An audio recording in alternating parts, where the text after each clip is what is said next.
सभी मीडिया साथियों को मेरा नमस्कार। आज हम एक बहुत गंभीर मुद्दे पर प्रेस कॉन्फ्रेंस करने के लिए मैं आज यहाँ आई हूँ। जैसा कि आप सबको पता है कि आज दिल्ली में और मुंबई में बीबीसी, जो दुनिया भर में जानी मानी एक न्यूज ऑर्गेनाइजेशन है, उस पर भारतीय जनता पार्टी शासित केंद्र सरकार ने इनकम टैक्स की रेड की। कहने में तो छोटी सी बात लगती है कि हो सकता है कुछ कागजों में गड़बड़ी हो सकता है कि कुछ इनकम ठीक से दिखाई ना हो, लेकिन ये सिर्फ एक आम इनकम टैक्स रेड नहीं है। ये सिर्फ बीबीसी पर हमला नहीं है, ये भारत के लोकतंत्र पर हमला हो रहा है। आज जिस तरह से बीबीसी पर इनकम टैक्स की रेड हुई, हम गर्व से कहते हैं कि भारत एक लोकतंत्र है, और जब हम किसी लोकतंत्र की बात करते हैं तो लोकतंत्र में कई स्तंभ होते हैं जो मिलकर किसी भी देश को लोकतंत्र बनाते हैं। हम अपनी सिविक्स की किताबों में पढ़ते आए हैं बचपन से कि लोकतंत्र में एक लेजिस्लेचर होता है जिसको लोग चुन के भेजते हैं, एक एग्जीक्यूटिव होता है, एक जुडिशरी होती है, और ये तीनों लोकतंत्र के स्तंभ एक दूसरे को चेक्स एंड बैलेंसेस में रखते हैं, तभी एक देश लोकतंत्र कहलाता है। लेकिन जो सबसे महत्वपूर्ण स्तंभ किसी भी लोकतंत्र का होता है, वो लोकतंत्र का चौथा स्तंभ यानी कि मीडिया। मीडिया लोकतंत्र का सबसे महत्वपूर्ण स्तंभ इसलिए होता है क्योंकि वो इंडिपेंडेंट होता है, क्योंकि वो स्वतंत्र होता है। लोकतंत्र में चाहे आपका लेजिस्लेचर, आपके चुने हुए प्रतिनिधि कोई गलती करें तो मीडिया उस पर आवाज उठा सकता है। आपका एग्जीक्यूटिव, आपकी अफसरशाही कोई गलती करे, मीडिया उस पर आवाज उठा सकता है।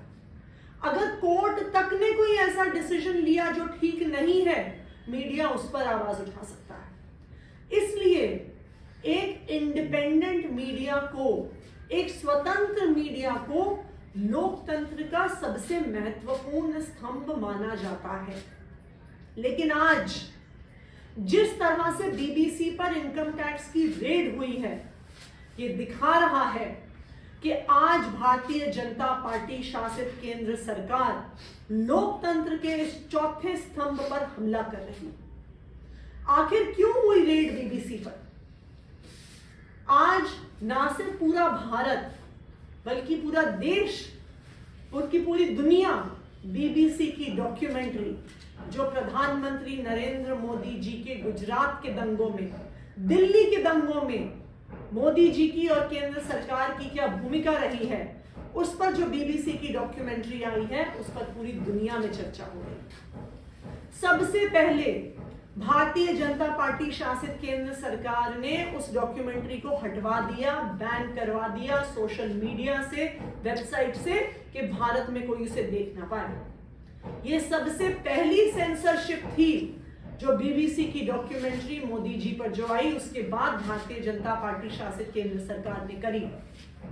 और आज इनकम टैक्स के रेड के साथ भारतीय जनता पार्टी शासित केंद्र सरकार ना सिर्फ भारत में बल्कि पूरी दुनिया में जानी मानी मीडिया ऑर्गेनाइजेशन बीबीसी को आज इस इनकम टैक्स रेड के माध्यम से धमका रही है कि अगर तुमने हमारी सरकार के खिलाफ कुछ कहा, अगर हमारी सरकार के खिलाफ कुछ लिखा, आज अगर हमारी सरकार के खिलाफ कुछ दिखाया, तो बीबीसी जैसी अंतरराष्ट्रीय संस्था भी नहीं बच सकती।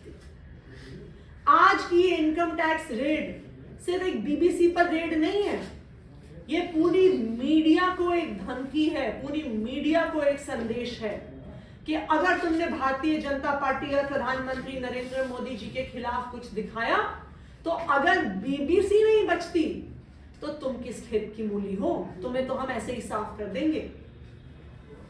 लेकिन मैं नरेंद्र मोदी जी को और मैं भारतीय जनता पार्टी को भी ये कहना चाहती हूं कि जिस तरह से आज मीडिया की आजादी का भारत में हनन हो रहा है, पूरा पूरी विश्व में आज लोग उसको देख रहे हैं और लोग उसको क्रिटिसाइज कर रहे हैं। अभी कुछ ही दिन पहले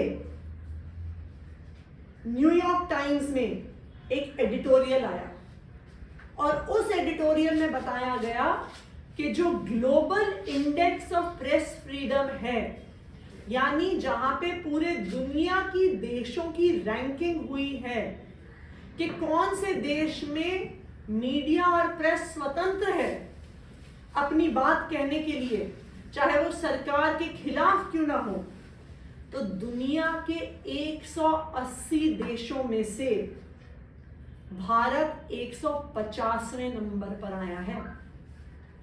और उस इंडेक्स में भारत के नीचे तकरीबन सारे वो देश हैं जहां पर लोकतंत्र नाम की कोई चीज नहीं है, जहां पे अथॉरिटेरियन डिक्टेटरशिप बिना चुनाव की सरकारें चलती हैं। आज भारत उस स्थिति में आ गया है पूरी दुनिया में कि आज पूरी दुनिया भारत के लोकतंत्र होने पर सवाल उठाने लग गई।